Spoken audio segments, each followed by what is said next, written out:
जय श्री राधे कृष्ण दोस्तों। स्वागत है आपका हमारे YouTube चैनल व्रत साधना में। आज के इस वीडियो में मैं आपसे बात करने वाला हूँ उत्पन्ना एकादशी की पूजा विधि के बारे में और आज के दिन हमें क्या करना है, क्या नहीं करना चाहिए, व्रत कैसे धारण करें, कब और कैसे करें, ये सब की जानकारी आज मैं आपको इस वीडियो में देने वाला हूँ। व्रत के दौरान हम क्या चीज खा सकते हैं क्या नहीं, ये बहुत ही बड़ा प्रश्न लोगों के मन में आता है, तो इसके बारे में भी मैं आपको इसी वीडियो में बताने वाला हूं। तो वीडियो बहुत ही महत्वपूर्ण होने वाली है, तो वीडियो को अंत तक जरूर देखें।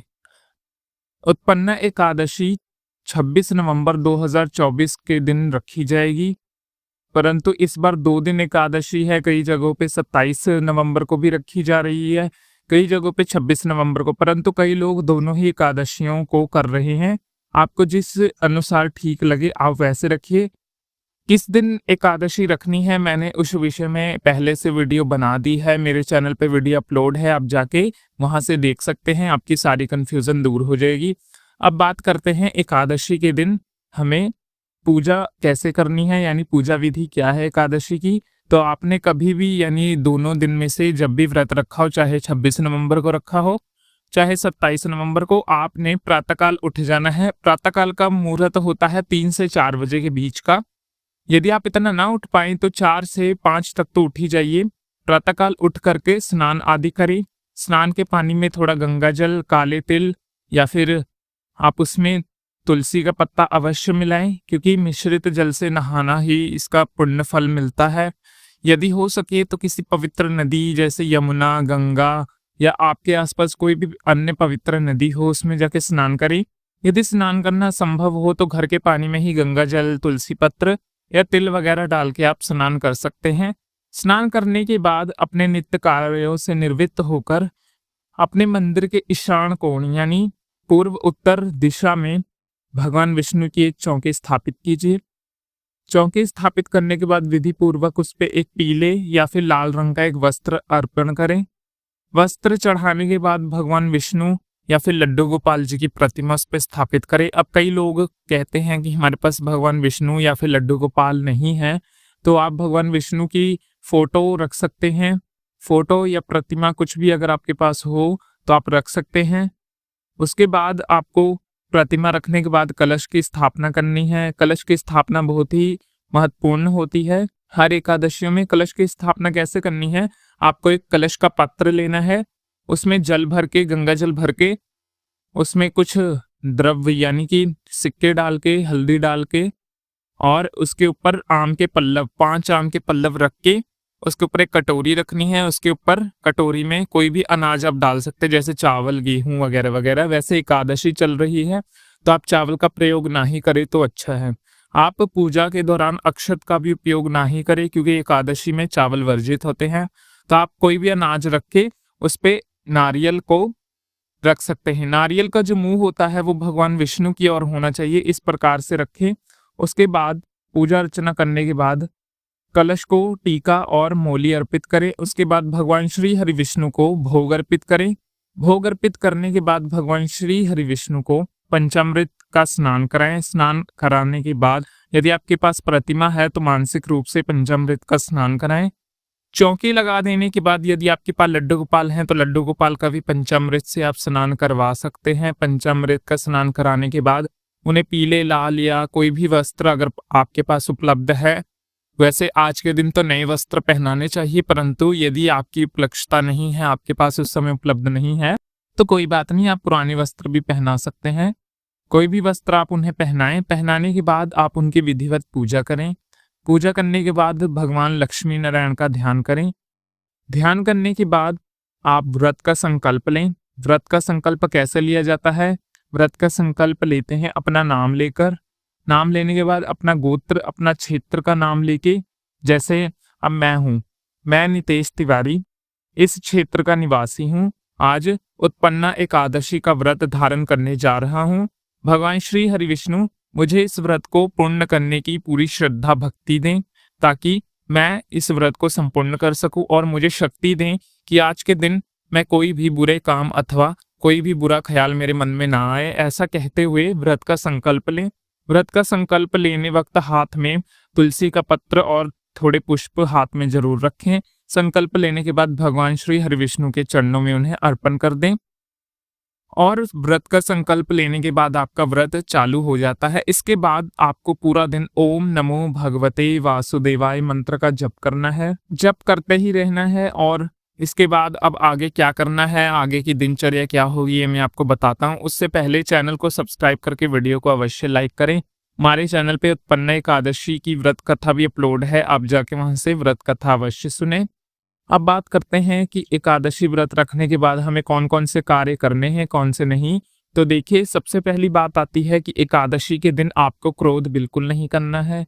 जितना हो सके उतना भगवान विष्णु नारायण के चरणों में आप ध्यान रहें, मगन रहें और उन्हीं के भजन कीर्तन गाते रहें, उन्हीं के मंत्रों का उच्चारण करें। यदि आप मंत्र बार बार उच्चारण नहीं कर सकते हैं तो आप टीवी वगैरह फोन में मंत्र चला के छोड़ दें और अपने कामों में लग जाएं।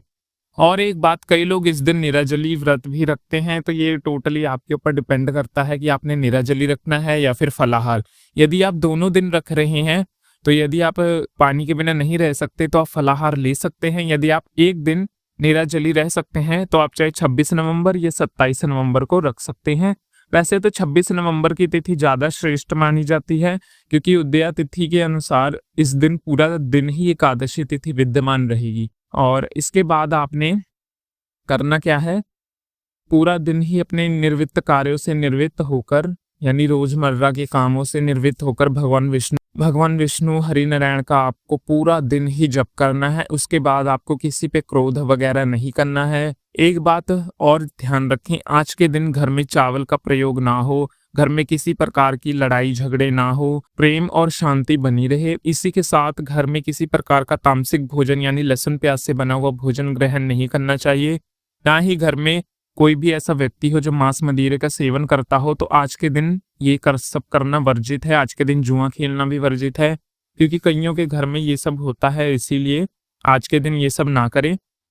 अन्यथा यदि आपके घर में सब होता है तो आप एकादशी का व्रत ना ही करें, क्योंकि इससे आपको फल प्राप्ति की जगह आपको दुख प्राप्त होते हैं।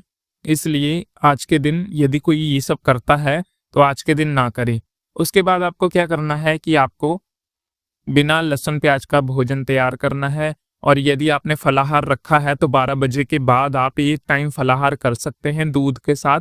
आप कोई भी ऋतु फल ले सकते हैं, जैसे आपके उस समय मौसम के हिसाब से जो जो फल उपलब्ध हैं, अवेलेबल हैं, आप उन्हीं फलों से आप भोजन कर सकते हैं।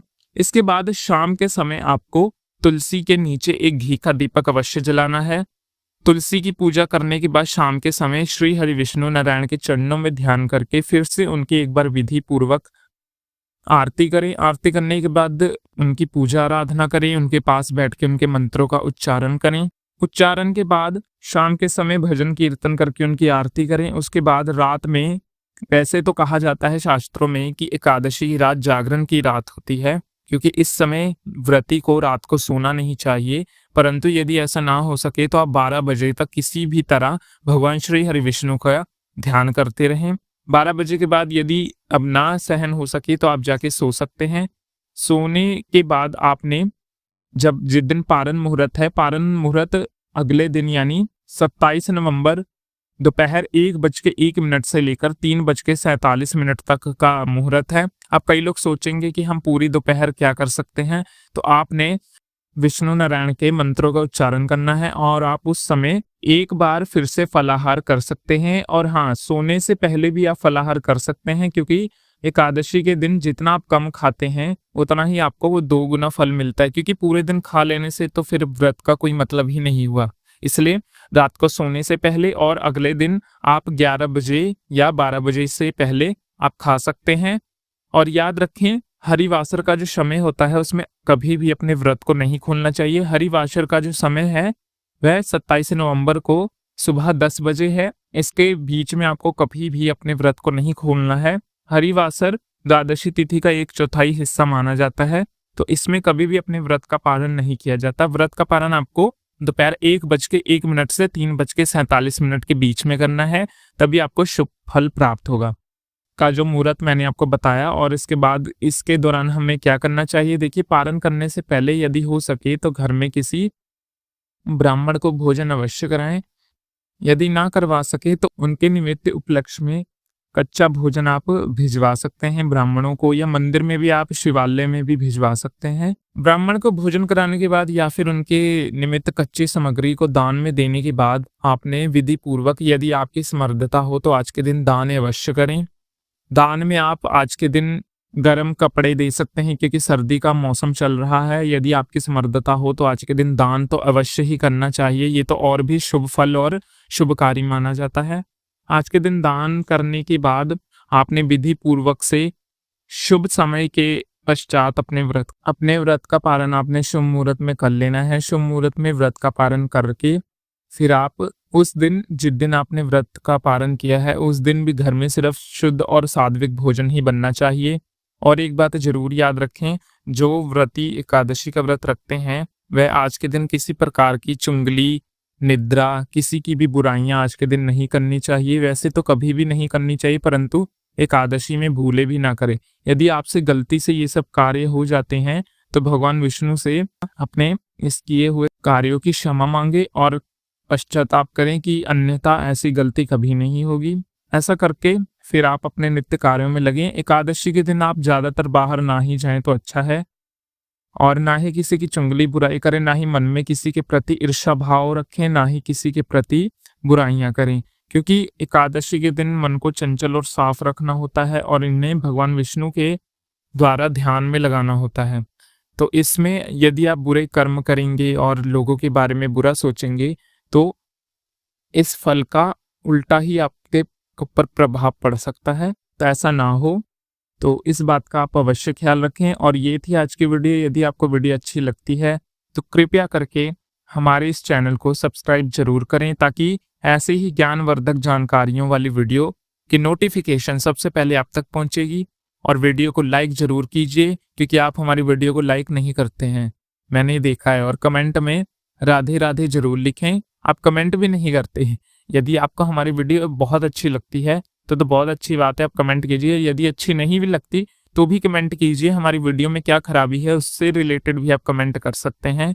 आपको हमारी वीडियो अच्छी नहीं लगती, अच्छी लगती है तो कुछ गलतियां हैं, कौन सी गलतियां हैं ये आप कमेंट कर सकते हैं। कमेंट करने के बाद हमारे चैनल को सब्सक्राइब करें। और यदि आप हमसे कोई कुंडली वगैरह दिखाना चाहते हैं या फिर कोई किसी प्रकार की राशि के बारे में जानना चाहते हैं, तो मैं एक पंडित हूं, तो आप कमेंट सेक्शन में कोई भी प्रश्न अपने कुंडली के पश्चात पूछ सकते हैं, उसका रिप्लाई मैं जरूर ही दूंगा। और आशा करता हूं कि आपको ये वीडियो अवश्य ही अच्छी और ज्ञानवर्धक लगी। ऐसी और अन्य जानकारियां जानने के लिए, सुनने के लिए, व्रत कथाओं को सुनने के लिए हमारे चैनल को सब्सक्राइब करें। और यदि चैनल पर व्रत साधना वाले चैनल पर यदि उत्पन्ना एकादशी के व्रत कथा की वीडियो आपने श्रवण नहीं की तो अभी जाके उस वीडियो को भी श्रवण करें। उसका लिंक मैंने डिस्क्रिप्शन में दे दिया है, आप जाके उस व्रत कथा को सुने। चैनल को सब्सक्राइब करें, वीडियो को लाइक करके कमेंट में राधे राधे जरूर लिखें। ओम श्री हरि विष्णु नमः।